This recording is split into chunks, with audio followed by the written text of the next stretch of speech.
Stuka Joe here. Today we'll be going through the comprehensive example of play found in the rulebook of this game.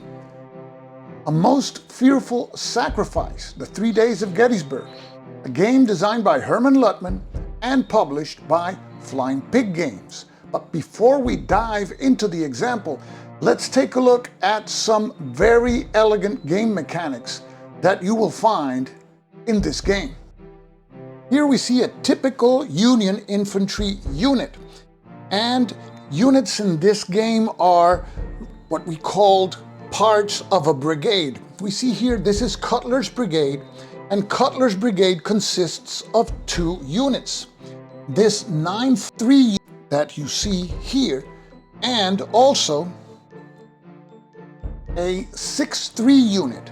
And this particular brigade consists of as many units as shown on the right-hand side in the form of stars. There's going to be other units in the game that are represented by 1 counter, like we have here Brockenbro, which has only 1 star. So various brigades will have 1, 2, sometimes 3 units representing the brigade. Let's take a look at the information that you will find on each counter. Cutler, that's the name of the brigade to which the unit belongs to. To the right we see WA. Cutler is one of the brigades of Wadsworth's division. And to the left we see the notation, the Roman numeral 1, meaning that Wadsworth's division is part of the 1st Corps. By the depiction of the soldiers, we know that it is an infantry unit. And the 2 numbers mean, to the left, the strength of the unit, and to the right, always in red, the cohesion rating of the unit. Now here we see the fresh side of this unit. When we flip the unit to its backside, we see its battle-worn side. And we see that the strength is roughly half of the original strength, but the cohesion value is 1 less than the cohesion value of the fresh side. One mechanic that I find very interesting and innovative in this game is that cohesion is circumstantial and is not dependent on numerical markers in order to track the cohesion value of each of the units. And this results in a very clean system. Very few markers are used in this game, so you can see what the situation is without having to sift through markers and units. Here we see Cutler's 9-3 unit. It has a cohesion value of 3. And if a cohesion check is made on this unit, we have to determine if it has unit support. And unit support is satisfied if there is another unit from the same brigade adjacent to the unit that is being tested. And we see here the 6-3 in hex 2017. So Cutler has unit support. However, if there would have been no unit in hex 2017, Cutler would not have unit support, and the effect is a -1 modification to its printed cohesion rating. It would be then a 2. So throughout this comprehensive example of play, you will see very few markers. You will see some yellow and red markers, and that is to denote shaken units.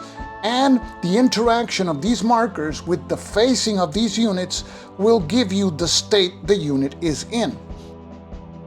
In this game, units deteriorate without the need of multiple markers, and it is an interaction between flipping the unit from its front to its backside and the use of shaken markers. So here we see Cutler's unit in its fresh state. Has a combat strength of 9 and a cohesion rating of 3. Let's say that Cutler's unit takes a shaken result. So we would place a shaken marker on the unit, and notice that the effect of being shaken is a reduction in its strength and cohesion rating of 1. Now, the way this game is made with that bright colored shaken marker, we can place that shaken marker underneath the shaken unit. And that way we can see the identity and the values of the unit. But now let's say that Cutler's unit takes another shaken result. In that case, we remove the shaken marker, but we flip Cutler to its battle-worn side. And now the strength is 5, and the cohesion rating printed on the counter is 2. And if it takes another shaken result, then we place another shaken marker beneath the unit, and now the strength will be 4 and the cohesion rating is 1. And finally, a unit that is already battle-worn and shaken and takes another shaken result or a depletion result has to roll on the break test table. Possible results, no effect. Also, a unit can get another shaken result, and if already shaken, then skedaddle too. And the unit, if it rolls higher than its cohesion rating, is broken and eliminated from the map. So notice the granularity of damage being inflicted on the unit and the simplicity with which the game system reflects each of these states without the use of multiple game markers. Another elegant feature of this game is that there are no markers to denote that a unit is moving in column or in line. And the way the game handles these particular aspects is by an orders system. Units can be given attack orders, in which case they have a maximum movement allowance of 5 movement points, and they can conduct assault combat during the turn. But units can be given instead a maneuver order, in which case they receive 8 movement points, but they cannot initiate assault combat. This is a very elegant way of showing units moving in what we know as column formation without the need of a marker that says column or line.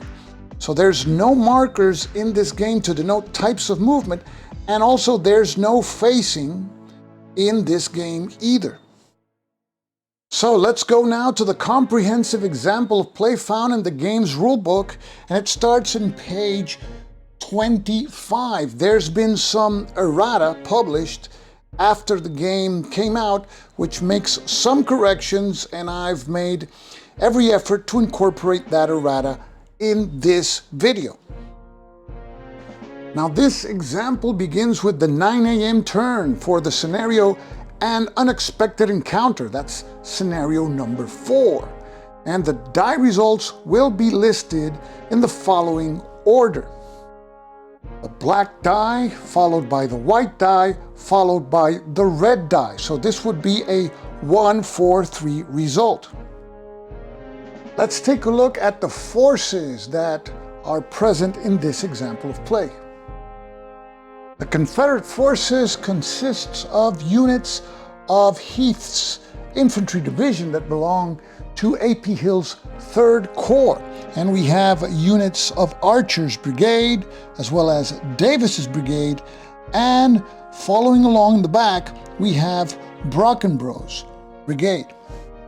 In addition, the rebels have 4 units of Pegram's artillery brigade.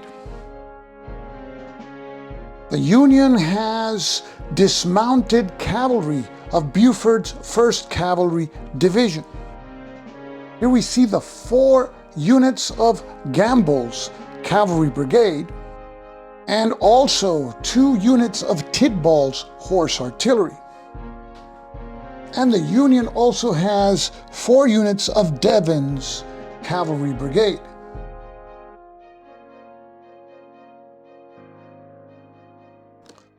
Also rushing to get to the action are the 2 units of Cutler's Infantry Brigade of Wadsworth's Division of Reynolds' 1st Corps.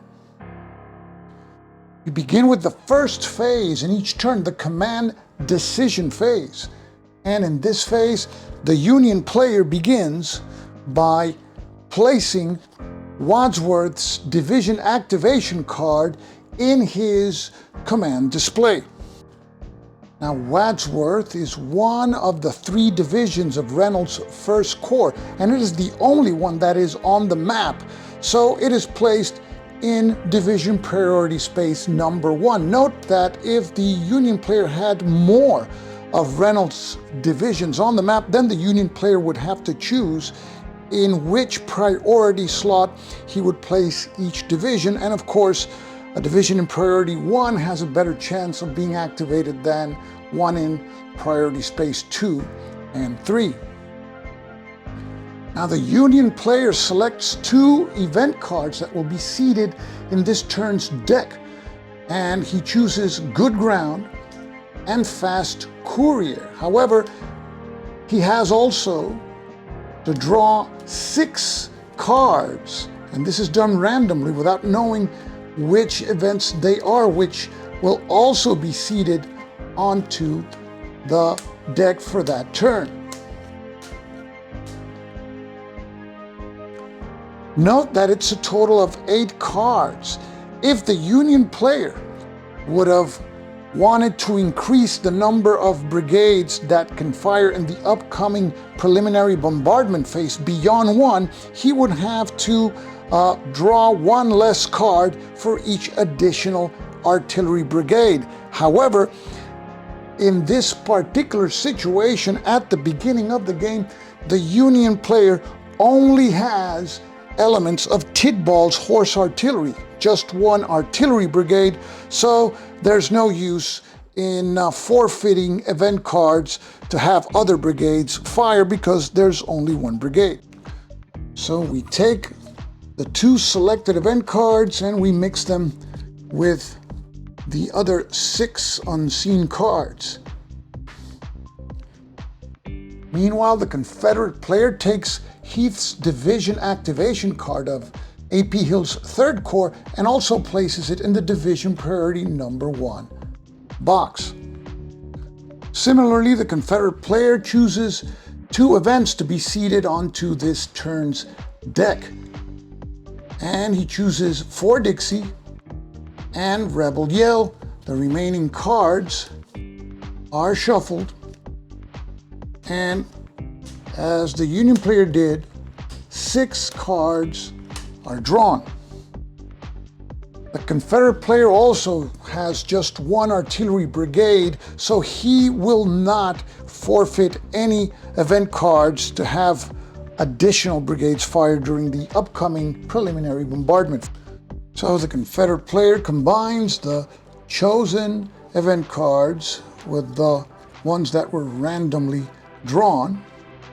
We place them to the side, and now, as per scenario instructions, we will be adding to the deck Reynolds' 1st Corps activation card, Buford's 1st Cavalry Division activation card, A.P. Hill's 3rd Corps activation card, Reynolds' Commander-in-Chief card, and the Fog of War card.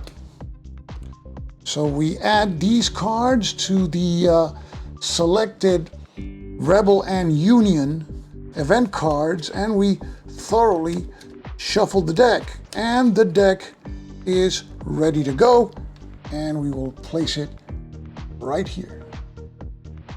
Now we move on to the preliminary bombardment phase, and the Union always has the first shot. That means that the Union can activate 1 artillery brigade and fire with all its units that have lines of sight to Confederate target hexes, and then the Confederate player activates 1 artillery brigade and does the same.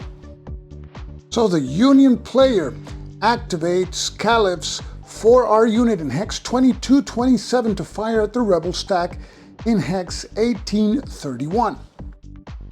Notice that Caliph's battery has a strength of 4, and the R means that it consists of rifled type cannons. Here we see the fire combat ranges table. Rifled cannon has an effective range of up to 6 hexes and long range of up to 10 hexes. In this particular instance, the range is 6 hexes. So this fire is within Tidball's effective range. Notice that if it would have been over 6 hexes and up to 10, it would be long range, in which case there would be a 2-column shift to the left. However, in this particular instance, none of the circumstances that cause any column shifts to the right or left apply. So we locate the 4 column on the combat results table and we roll 3d6. The roll is a 4, 5, and a 2, but we only consider the first 2 dice in this particular combat results table, and we read it as a 2-digit number, 45. We locate that roll, and the result is an E with a green background. This is an easy cohesion test. So now we have to determine the cohesion test score, and we take each of the units in the target hex and we add the red die result to their respective cohesion ratings.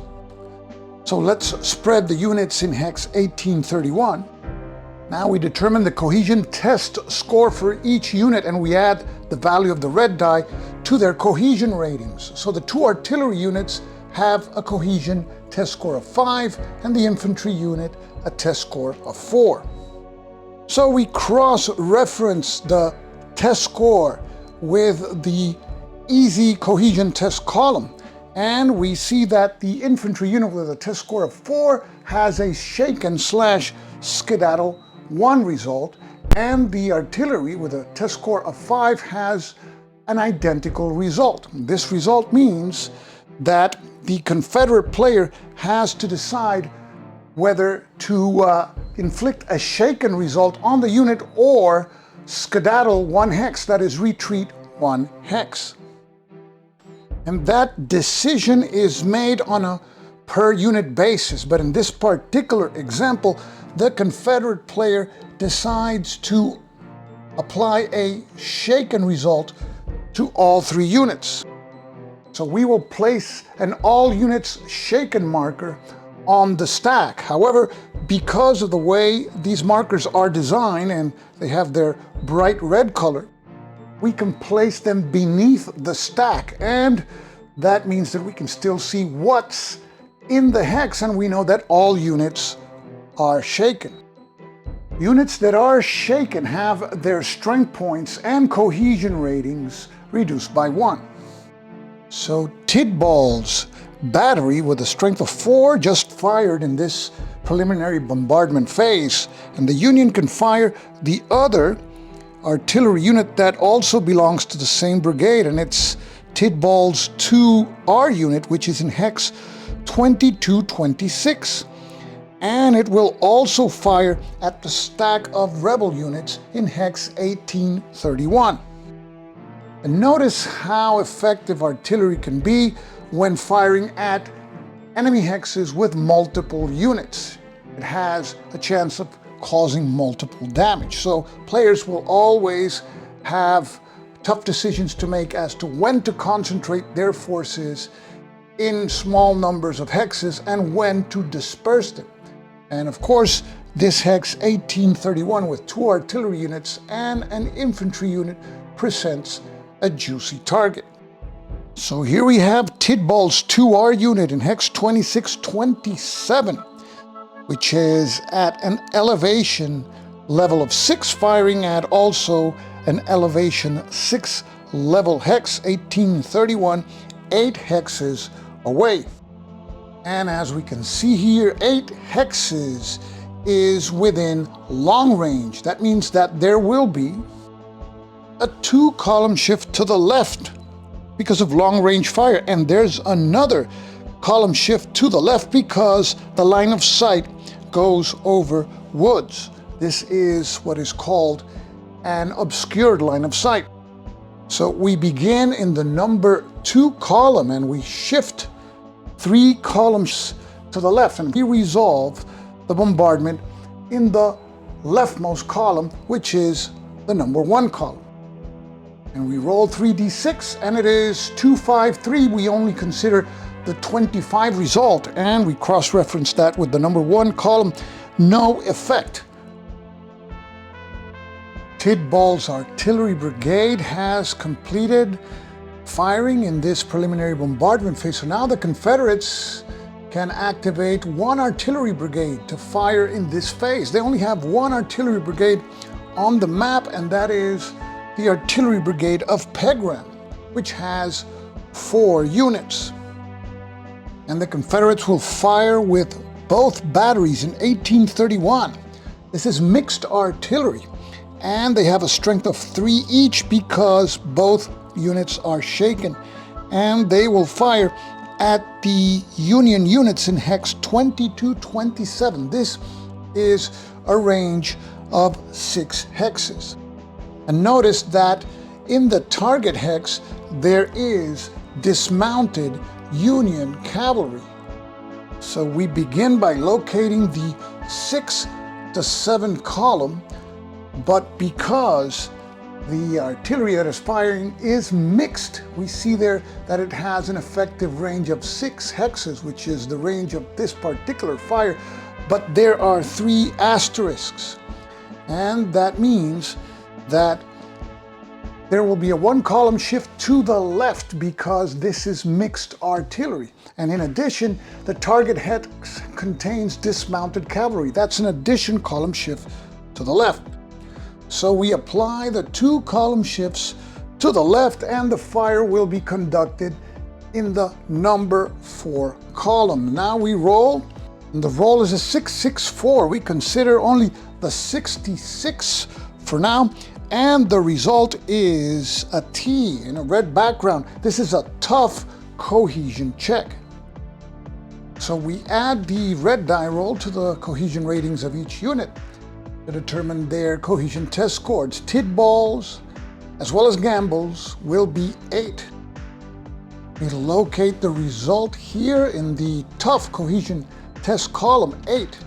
Shaken / skedaddle 1, that is shaken or skedaddle 1. The Union player wants to maintain control of that hilltop hex, so he will have Gambles dismounted cavalry skedaddle or retreat 1 hex to hex 2226, and the artillery unit will take the shaken result so it can stay in the hex, and we again will place the shaken marker beneath the unit. Now, because the Confederates rolled a 66 doubles with the black and white dice, now we have to consult the combat event table. Here we see the combat event table. We will use the firing unit roll column, and we locate the result of 66. And it is frenzy, and each firing unit may immediately conduct another fire combat at any target hex. So the Confederates will fire again both batteries in hex 1831, and they will fire again at Tidball's artillery battery, which is now the sole occupant of hex 2227. This time the only column shift that applies is the M artillery firing at effective range. That is 1 column shift to the left. So we start at the 6 to 7 column because there's 6 strength points, and we shift the fire 1 column shift to the left. So it will be resolved in the number 5 column. And the roll is a 651. We consider the 65 result another tough cohesion check.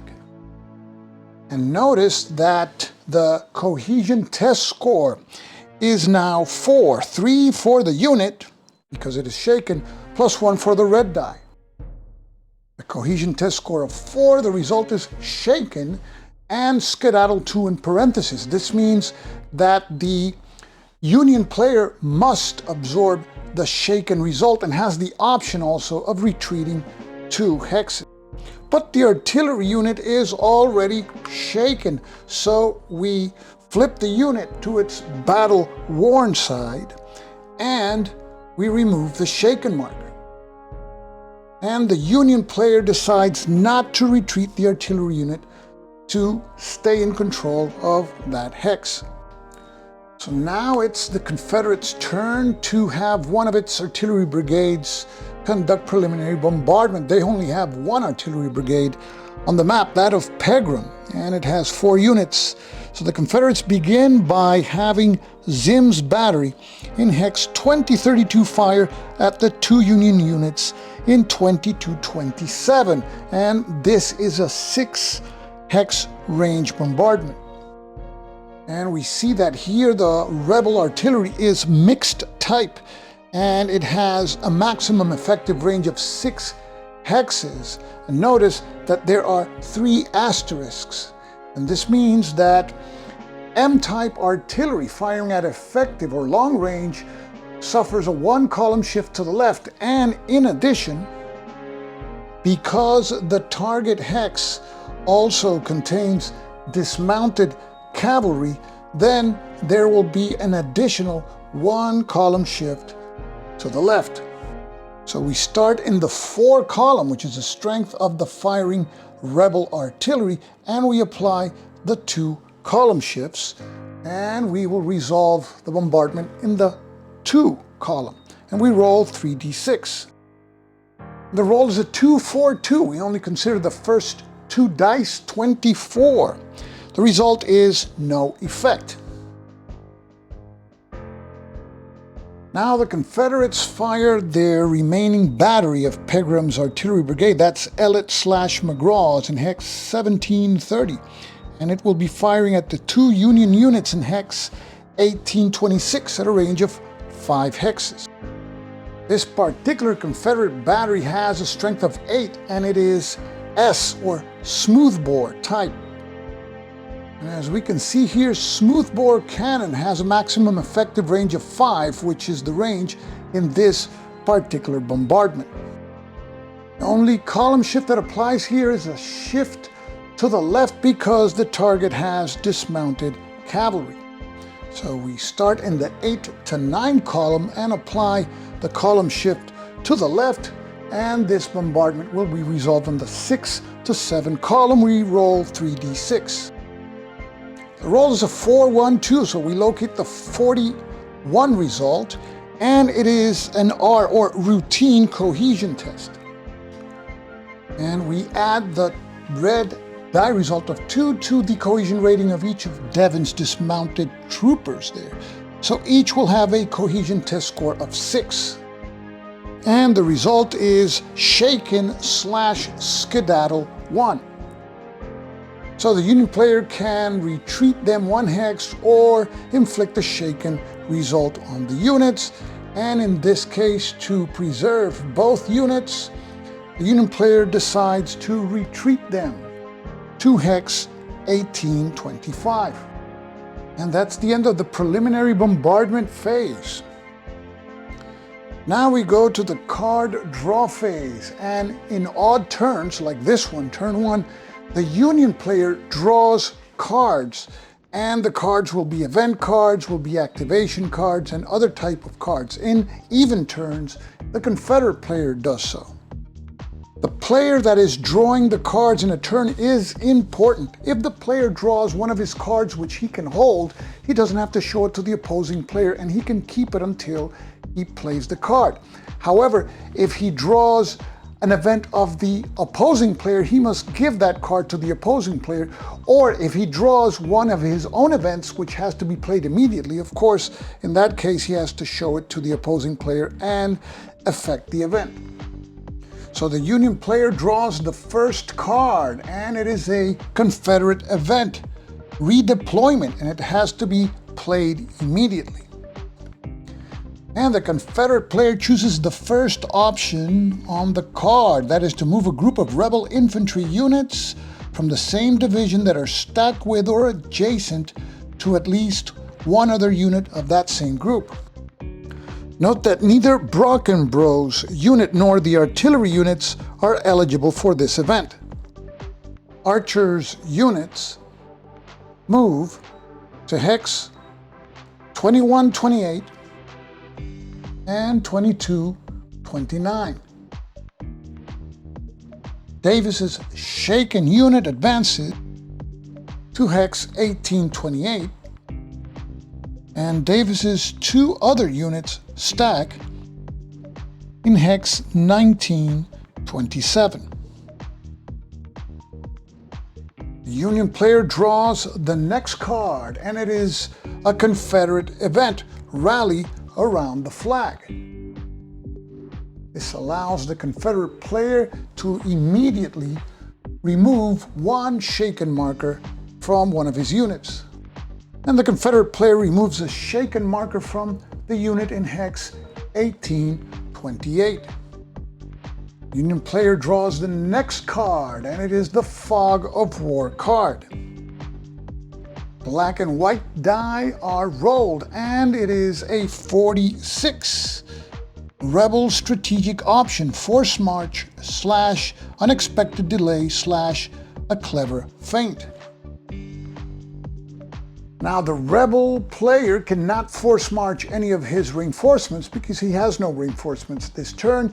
He cannot delay any of the Union reinforcements because the Union does not have reinforcements either.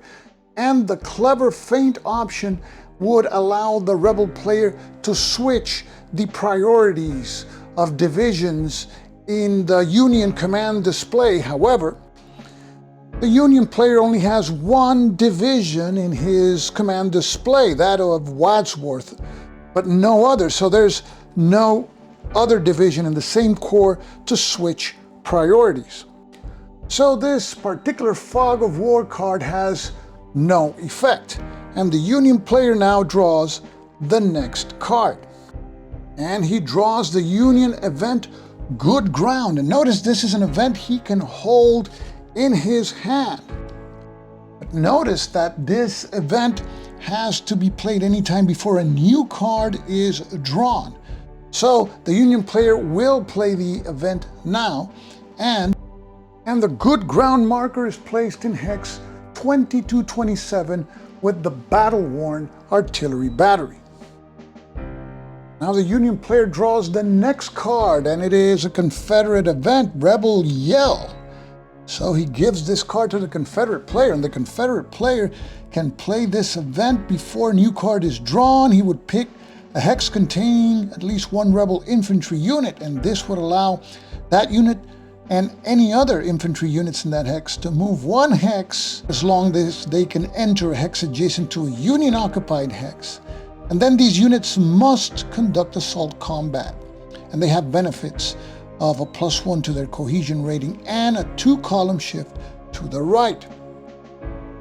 So the rebel player selects Archer's unit in 2229. We place the Rebel Yell marker on the unit, and the unit moves into hex 2228 and will be assaulting the Salt Union battery in 2227. So now we resolve the assault combat. Now let's take a look at the column shifts that apply to the Confederate player's assault die roll. Now in determining which column shifts apply, we will compare the combat strengths of the attacker and defender, their cohesion ratings. The fact that the Union is in good ground is good for them, but the fact that the Union is defending with a sole artillery unit is a negative circumstance. The Confederates have the Rebel Yell marker, and that also gives them favorable column shifts. We determine the column shifts applicable to the assaulting Confederates. They have a cohesion rating differential of 1. They have a cohesion of 4. The defenders 3. So that's 1 column shift to the right. 2 column shifts to the right because the attackers played the Rebel Yell card. 3 more column shifts to the right because the attackers have 6 strength points, the defenders 2. That's a 3-to-1 odds.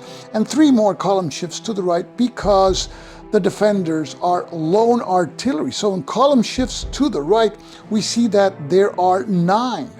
However, there are 2 column shifts to the left because the defenders are in good ground.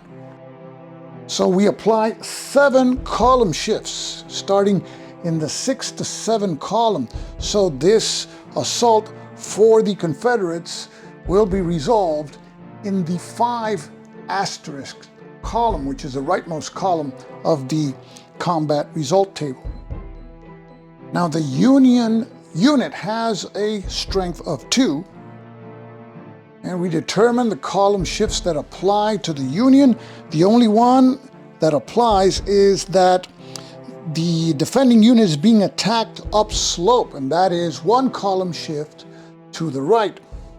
So the Union starts in the number 2 column. We apply the column shift, and they would be resolving the assault in the 3 column.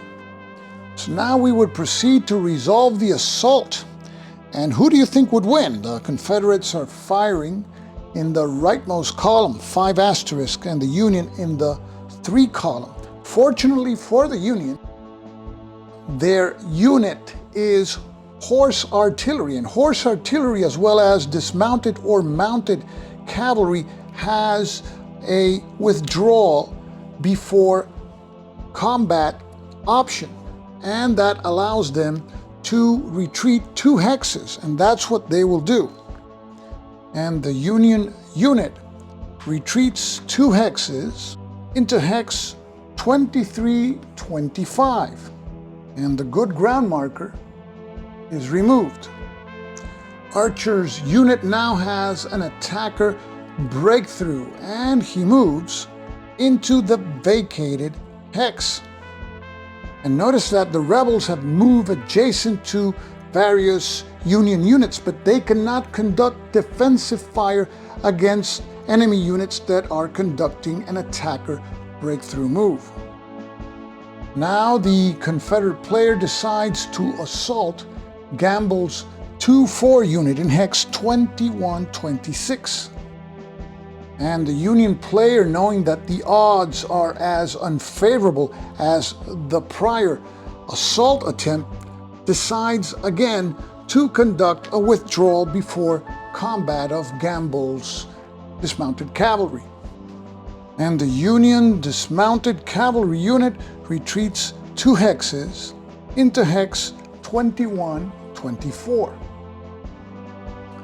Archer cannot do another attacker breakthrough move. It is limited to 1 per assault combat, unless the unit is mounted cavalry, but Archer is infantry, so it stays at McPherson's farm.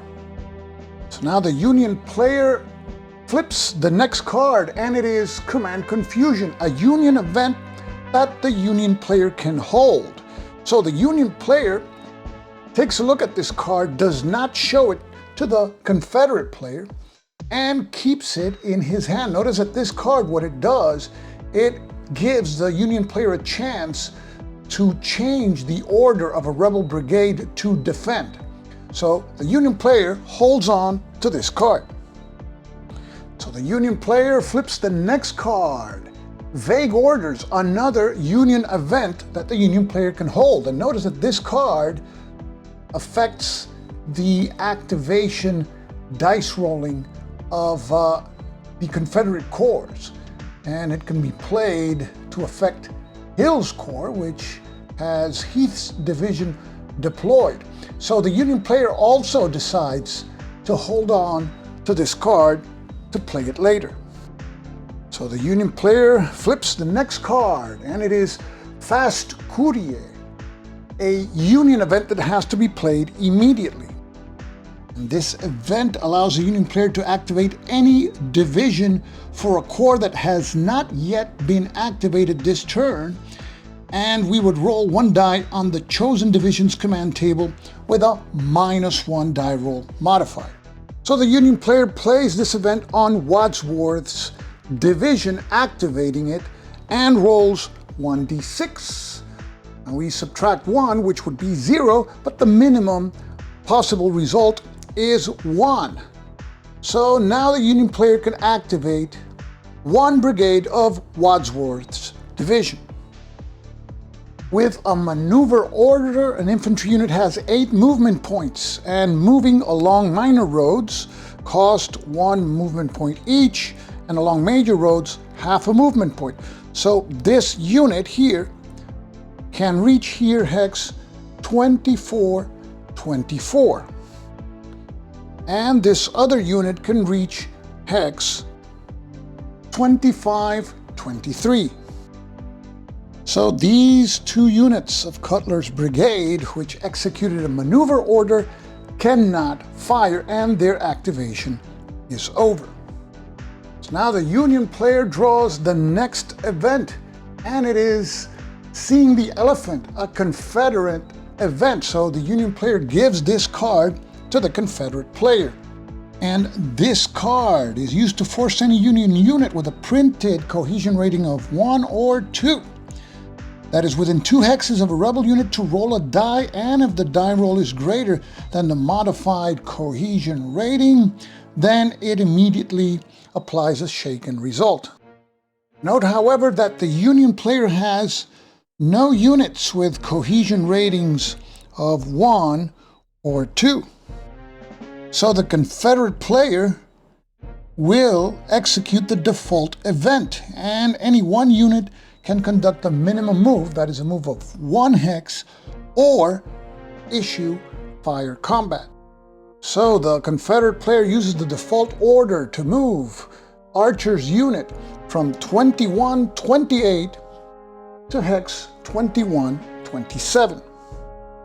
So the Union player draws the next card, and it's another Confederate event, Command Confusion, and this is an event that can be held. So the Union player gives this card to the Confederate player. But the Confederate player wants to use the default event and uses it to move Archer's unit from 2127 to 2126.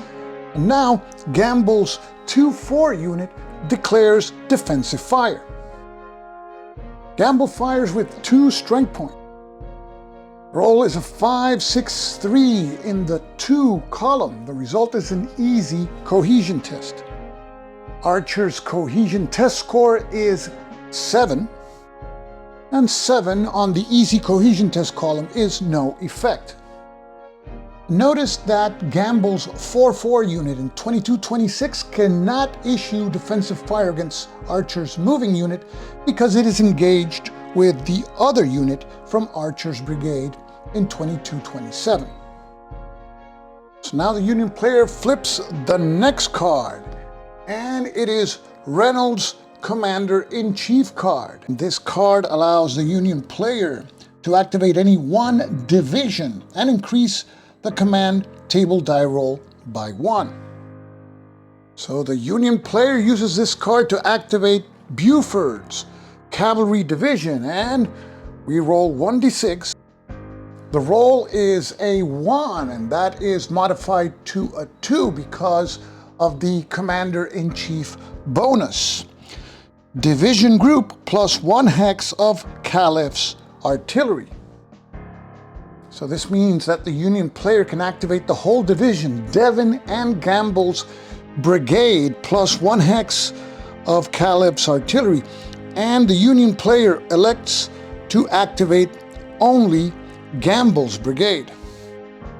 The Brigade is given a defend order. Now during the fire combat step, the 4-4 unit in hex 2226 fires at Archer's unit in 2227. The firing unit has a strength of 4. However, there is a 1 column shift to the right because the firing unit is firing under a defend order. So we resolve the fire on the 5 column, and we roll 3d6. And the roll is a 5-1-2, and that is a routine cohesion check. An Archer's unit has a cohesion test score of 6, and the result is shaken or skedaddle 1. And the Confederate player decides to take the cohesion hit. So we place the cohesion marker beneath the target unit, and that way the Confederates still hold the farm. Next, Gamble's 2-4 unit in 2026 fires at Archer's unit in 2126. The firing unit has a strength of 2, but again, because it is operating under a defend order, there is a 1 column shift to the right So we roll 3d6, 5, 1, 4, and the result is an easy cohesion test. We see that the Confederate unit's cohesion test score is 8, and the result is no effect. Now we go to the movement step, and units under defend order can only perform a minimum move. So the Union player moves Gamble's 2-4 unit in 21-24 to 22-25 to support Caliph's artillery. Meanwhile, Gamble's 4-4 unit moves to hex 21-25 to give Caliph a clear line of sight to McPherson's farm. Notice again that this move does not trigger defensive fire on behalf of Archer's unit in 21-26 because it is engaged to Gamble's 2-4 in 20-26. And this ends Gamble's activation. Now Tidball, that is Caliph's 2R unit, fires at Archer's unit in 22-27. The gun's strength is 2, and there's no applicable column shifts. So we roll 3d6, and the roll is a 5-5-5, so a 55 result produces an easy cohesion test. The cohesion test score for Archer's unit is 8, 3 for the unit, which is shaken, plus 5 for the red die. And this is a no effect result. Because doubles was rolled with the black and white die, we consult the combat event table under the firing unit roll column. The result, 55. And that is Rockwell's sturdy fence railroad cut. And all units in the target hex ignore a skedaddle result. And we ignore this combat event because the result was no effect. Now the Union player flips the next card, and it's Buford's 1st Cavalry Division activation card. So the Union player rolls 1d6, and the result is a 1. So the Union player can activate 1 brigade plus 1 hex of Caliph's artillery. So Caliph's 2R unit in 23-25 fires again at Archer's unit in 22-27. And the roll is made again on the 2 column, and we roll 3d6. The result is 1-1-1. The 11 result produces no effect. However, there is another doubles result, so we have to consult the combat events table. And we locate the firing unit roll column, and the 11 result states that the largest strength point unit in the target hex must add skedaddle 1 to the result if any other enemy unit is within 2 hexes of the target hex.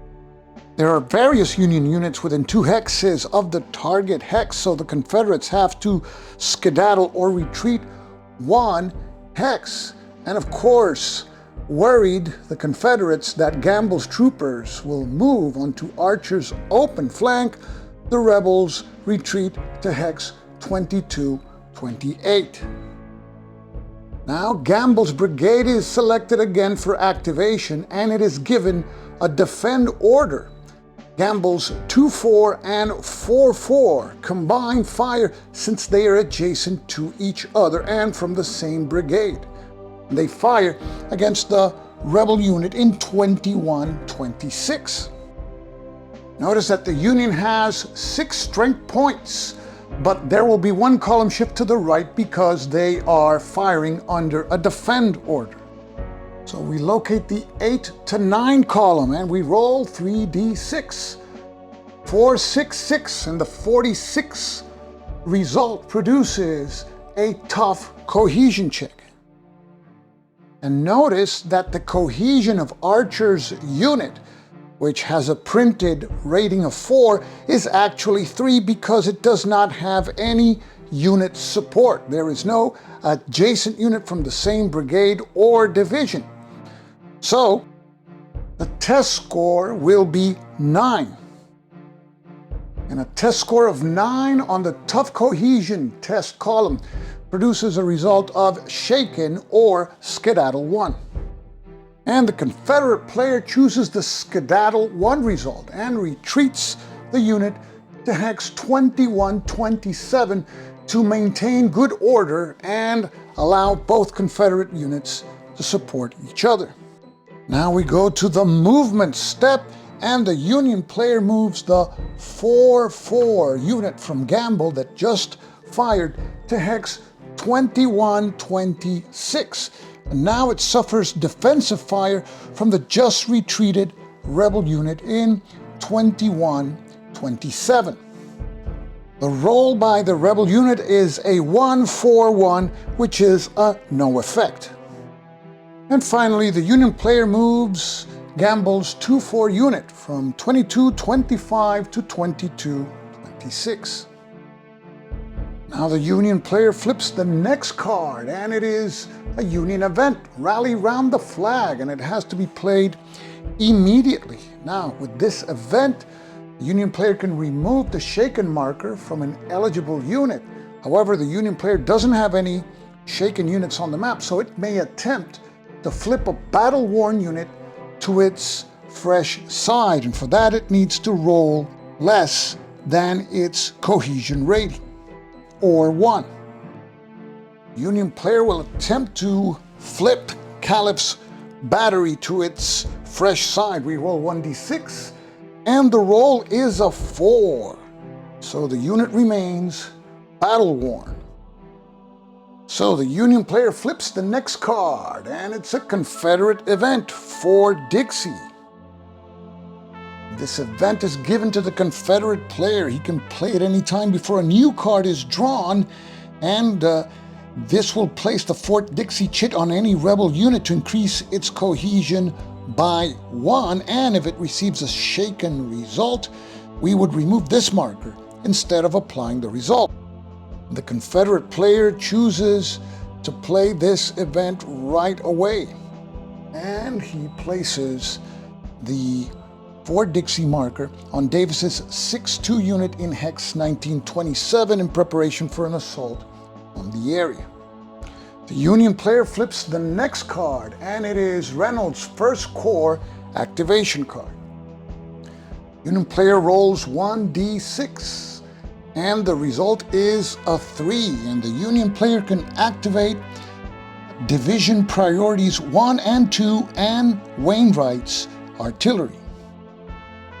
And this is a great card in cases when the Corps has more than one division on the map, but Reynolds' First Corps only has one division on the map right now, which is Wadsworth. So we roll 1d6. And the result is a 2. One brigade of Wadsworth's division is activated. There's only one brigade of Wadsworth's division on the map, and that is Cutler's 2 units, so they are activated with attack orders.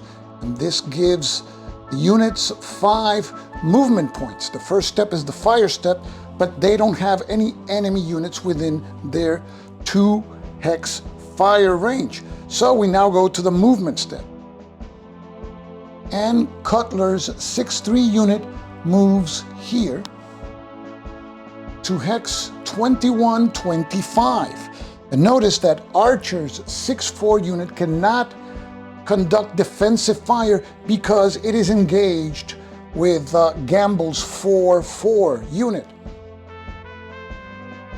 Next, Cutler's 9-3 unit moves here to hex 2227 McPherson's farm, and it is immediately greeted with defensive fire from Archer's shaken unit in 2228. And the Confederate rolls on the combat result table 5-4-1 on the 5 column, and it is a routine cohesion check. And the cohesion test score for Cutler's 9-3 unit is 4. 3 for its cohesion rating, and notice that it is supported by Cutler's other unit in 2126. plus the 1 for the red die. A test score of 4 under the routine cohesion test column provides a result of shaken, and it gives the Union player the option of also conducting a skedaddle 1 retreat.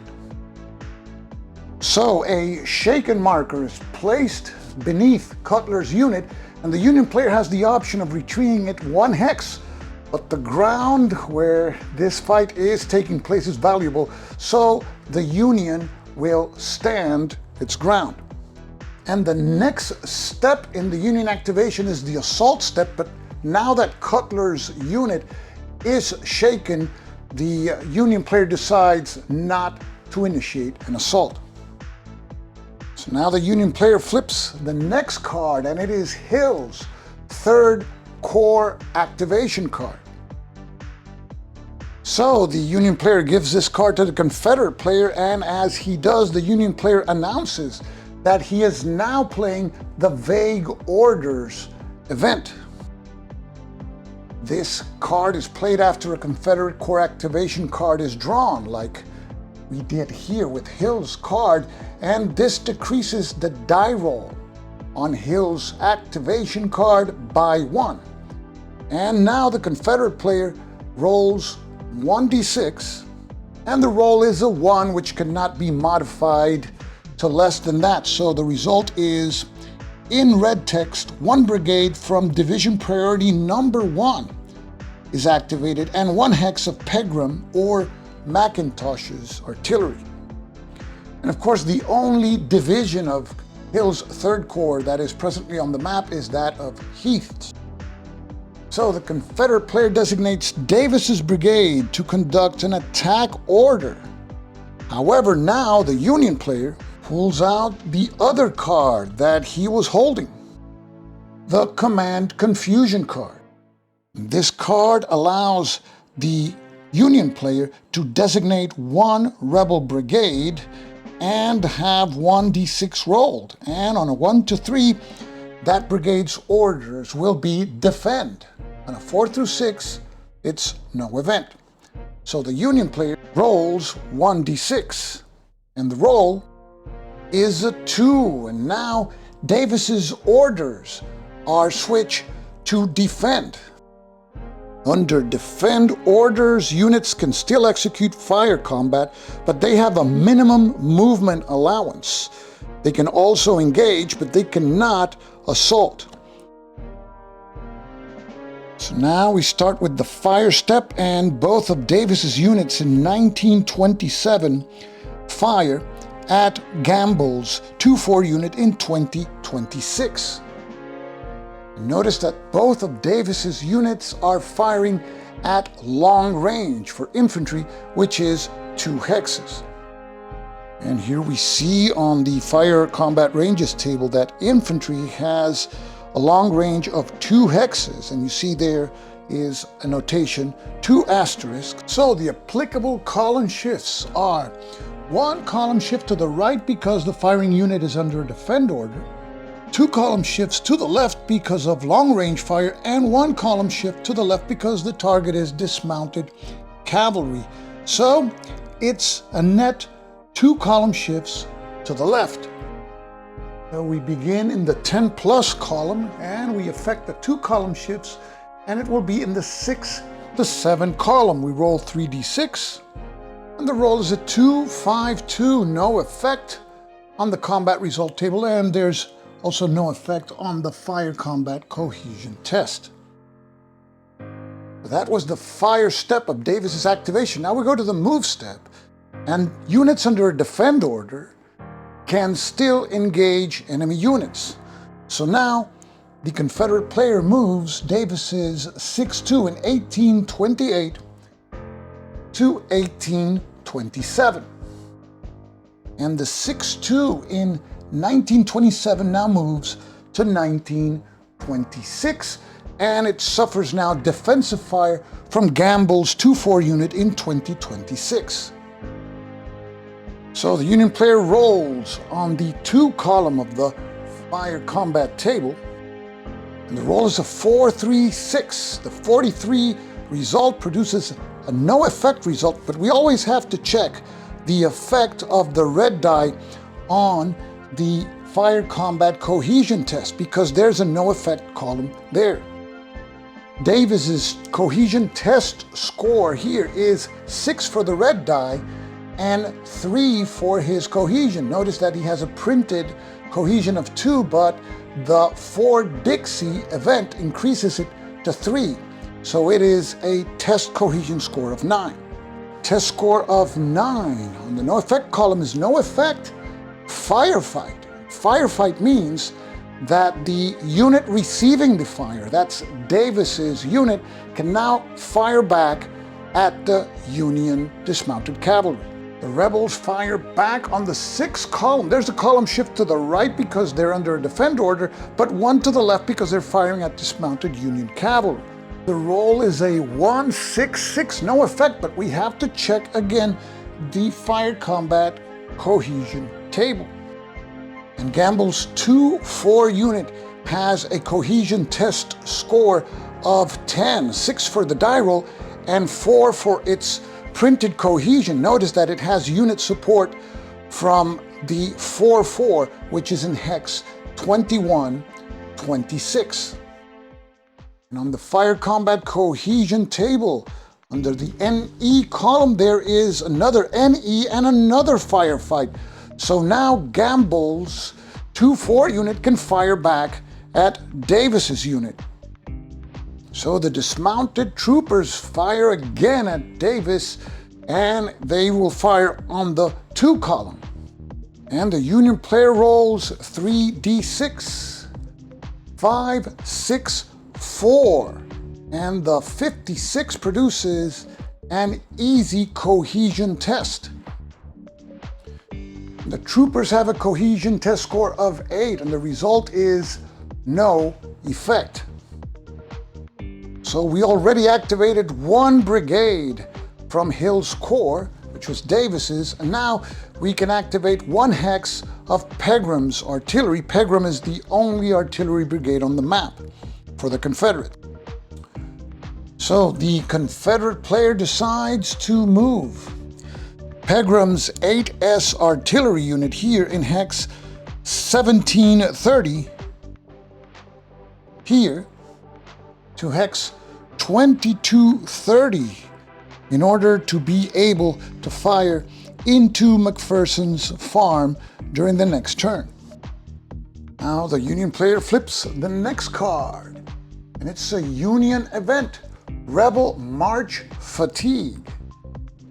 The Union player uses this card for its default event because Hill has already activated for the rebels and they've already used their redeployment card. And under the default event, the player can have any 1 unit conduct a minimum move or issue fire combat.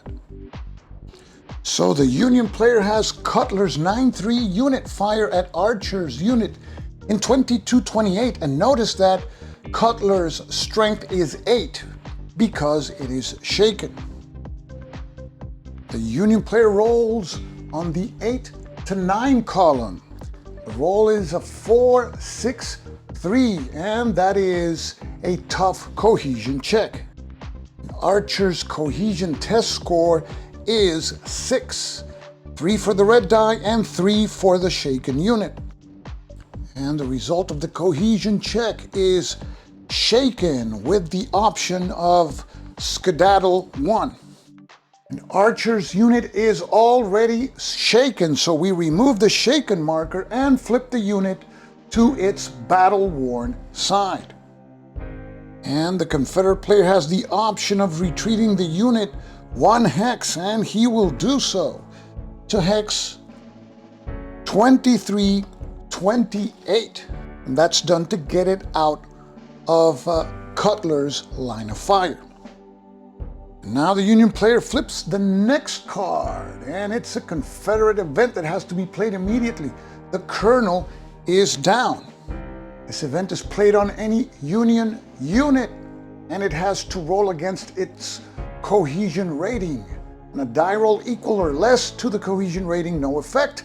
But on a die roll higher than its cohesion rating, we apply a shaken result. The Confederate player selects Cutler's shaken unit at 2227, and we roll 1d6. The result is a 3, but Cutler's cohesion rating is a 2 because it is shaken. So now, Cutler receives another shaken result, and because Cutler is already shaken, we remove the shaken marker and flip Cutler's unit to its battle-worn side. Now the Union player draws the next card, and it is Faulty Fuses, and this card allows the Union player to play the event immediately before any Confederate artillery unit issues fire combat, and it applies a 2-column shift to the left for that fire. And the Union player decides to hold this card for later use. So now the Union player flips the next card, and it is a Union redeployment card, and it has to be played immediately. Now with this card, the Union player could move a group of Union infantry units from the same division that are stacked with or adjacent to at least one other unit of the same group, or move all artillery units in one hex. And with this particular event, he cannot move any cavalry units. However, the Union player has the option of a default event, which would allow him to conduct a minimum move with any unit, including any of the dismounted cavalry units, or issue fire combat. So the Union player uses the card as a default event to move Gamble's 2-4 unit from hex 2226 to 2227, and that way help support the defense of McPherson's farm. Now the Union player flips the last card for this turn, and it is a Confederate event, Good Ground. This card allows the placement of the Good Ground chit in any Confederate hex, and it gives a benefit to the defenders there from attacks from the Union player. But in this particular case, the Confederate player will implement the default event and will select one unit to either conduct a minimum move or issue fire combat. And the Confederate player will fire Ellet and McGraw's battery in hex 2230 at the Union forces in McPherson's farm, that's hex 2227, in order to soften up the position for the next turn. However, now the Union player plays Faulty Fuses, and this event is played immediately before any one Confederate artillery unit issues fire combat, and the effect is to apply a 2-column shift to the left on the combat results table. We see the Confederate battery has a strength of 8, and it is a smoothbore type. Range is 3 hexes, which is within effective range of smoothbore cannons.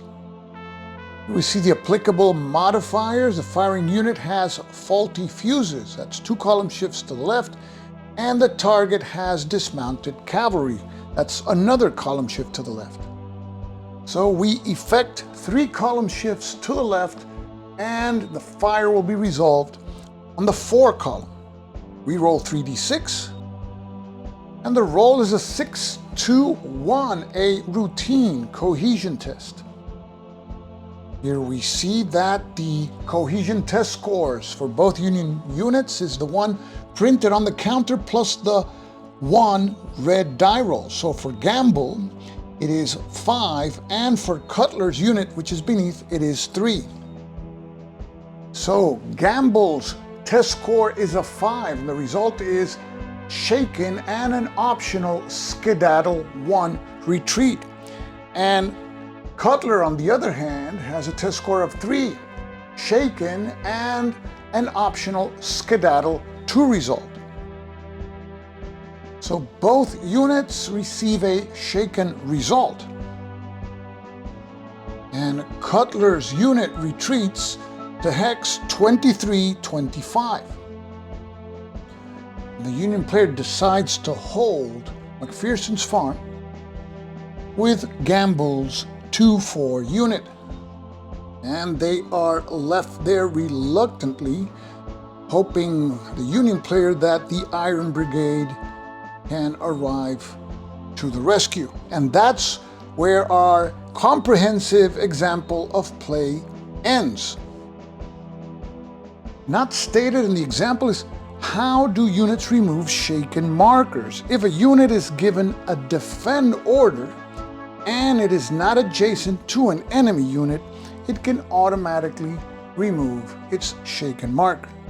Also, during the rally step, broken infantry units may attempt to return to the game from the broken box, and they have to roll 1d6, and the result has to be lower than their cohesion rating or a natural 1.